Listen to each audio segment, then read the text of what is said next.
Hello everyone. Happy January 14th. Today we celebrate hot pastrami sandwiches, dress up your pet, and the joy of quirky fun. Let's dive into 3 fun and thoughtful events. These moments are perfect for gifting, even if it's just to brighten someone's day. And if you missed out, don't worry, more exciting celebrations are coming soon. Stay tuned until the end of the video for all the details.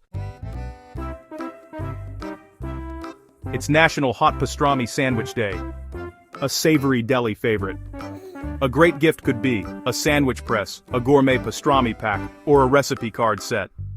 What's your favorite sandwich topping? Let's bite into the comments. It's Dress Up Your Pet Day. A playful excuse for costumes and cuteness. A thoughtful gift could be a pet outfit, a themed collar, or a photo shoot voucher. How do you dress up your pet? Let's show off in the comments.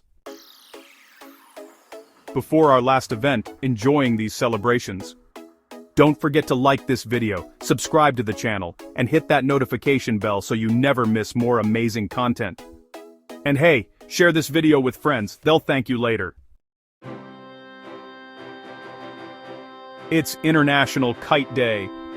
A colorful celebration of flight and joy. A sweet gift could be a kite kit, a travel journal, or a sky-themed poster. Have you flown a kite recently? Let's soar in the comments. Don't forget to check out the video description, you'll find links to matching gift products for these events. And be sure to watch our daily videos, including one covering upcoming celebrations for February 11th to 15th. So you'll get gift ideas early. Thanks for watching everyone. More celebrations are coming tomorrow. Stay awesome.